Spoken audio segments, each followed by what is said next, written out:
just to continue with the thought raised by Senator Pimentel, isn't there something beneath this, all this, and not just the issue of COVID-19 or the pandemic, Madam Sponsor, and perhaps you can look into it during your hearing, because for many, many years, I've been using the RFID, so I have no problem with that. But my credit card is always charged, and that's why I don't have to, what do you call this, reload. I do not reload, because my credit card, when it goes down to the limit, it is automatically filled up, no? And so it's loaded. My RFIDs are always loaded. Now, this time, when you want to place an RFID on all vehicles as much as possible, 100% of the vehicles, that's what they want to do. Ano? Anong ginagawa nila? Pag nagkakapakabit, may credit card ba dala yung mga driver? O nagbabayad sila ng cash in advance? Anong ginagawa nila? Kaya nga, pwede cash, pwede credit card. Nakikita kong haba ng pila. What is that, Senator Po? Yes. Nagbabayad sila ng cash. Hindi naman kailangan palaging credit card. Pero sa babayad sila ng cash. Opo, pero sa so nagpa-load sila, yung mga first-timers, RFID, first-timers, nagpapakabit sila ngayon. As we speak, may mga nagpapakabit. May dala-dala silang cash, bibigay sila. Oo, pwede pong cash. Pwede na minimum load, how much is that? 500 minimum. 500 minimum? Yes, sir. 200 lang yun. 2 beses lang siya dadaan doon. Ubus yun eh. Isang daan lang sa skyway yun. Ubus yun eh. Kaya nga. Sa ngayon, kaklag. Kasi susunod na daan niya, wala siyang load. Paano gagawin niya yun?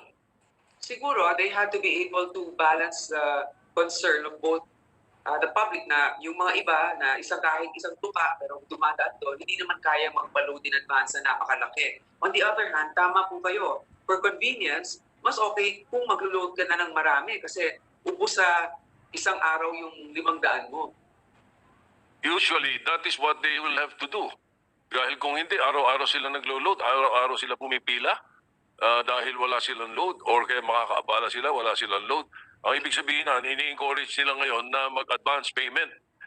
Opo. That's where I'm going. So gusto pala nila ng advance payment eh. Ang laki ng income bigla. Oo. Saan pupunta yun? Oo, ang aga instead of the usual. So now that the suggestion is to have cash, because Senator Pimentel is absolutely correct. The legal tender of the country is cash, and they don't want it used. Ano? Ang mangyayari ngayon, 1-2 line lang ang cash pagkatapos yung RFID. Grabe na naman ang pila niyan.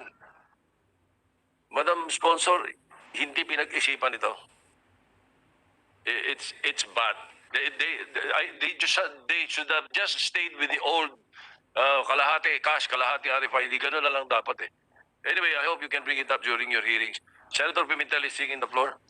Good. And Senator Tolentino. Just one last item, Mr. President. Perhaps during the hearing this coming Thursday, the good sponsor should likewise look at the labor implication aspects of this. Marami po mawawalan ng trabaho yung mga teller natin sa booth na dati-rate sila yung tigabigay ng sukle. May kapalit pa po yun eh, naka-oras po yun. So kung lahat po ito cashless na, sana po mapupunta yung mga kahera po na nandun sa loob ng mga booth. So this should be looked into, Mr. President, this coming Thursday. Salamat po.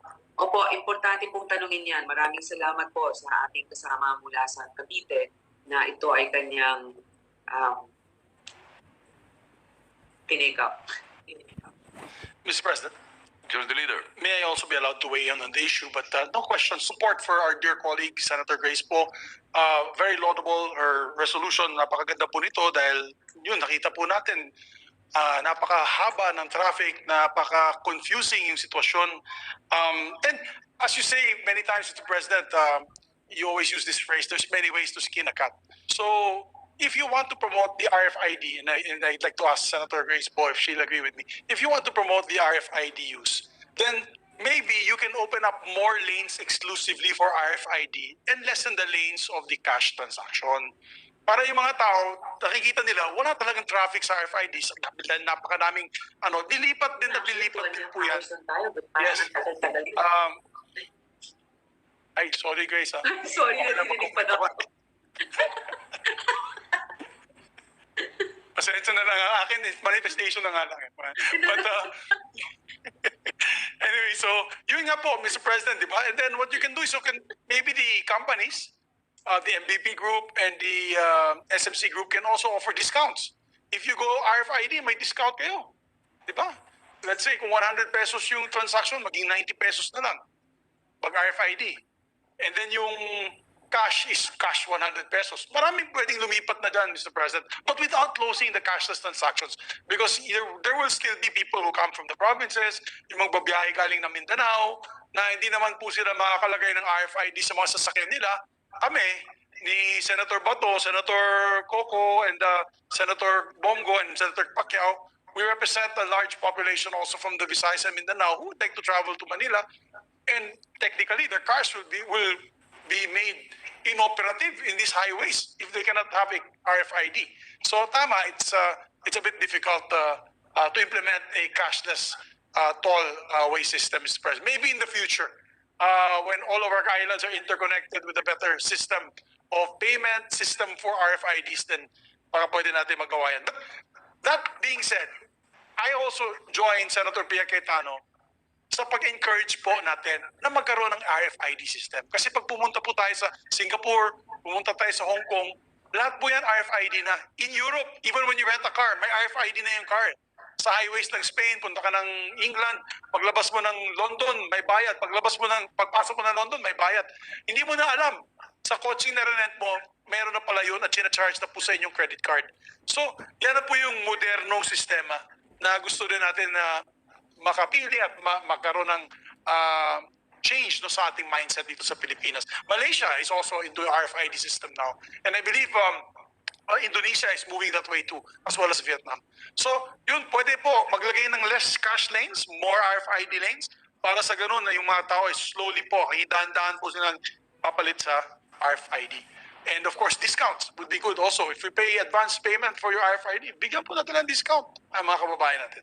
So yun naman po, Mr. President, with the permission of the body and there are no objections, we can move, Mr. President. Mr. President, before the Yes. majority leader moves to close the Yes, hearing go ahead, Senator declaration, I would like to clarify that together with Senator Pia Cayetano in certain matters with regards to encouraging an RFID system, I think that all of us are in support of that. The issue is not so much not having an RFID system, but to have an RFID system that is efficient and that actually works, and not to implement it 100% until we are sure that it will not inconvenience the public. I said, we've only been debating for about 2.5 hours, but it feels like forever. But can you imagine what Senator Drilon, our minority leader, had to go through, sitting in his car, and not only him, but the majority of our population lining up to go through the tollways if it's not running properly, and sitting there for hours on end, 6 hours, 3 hours. It's longer than this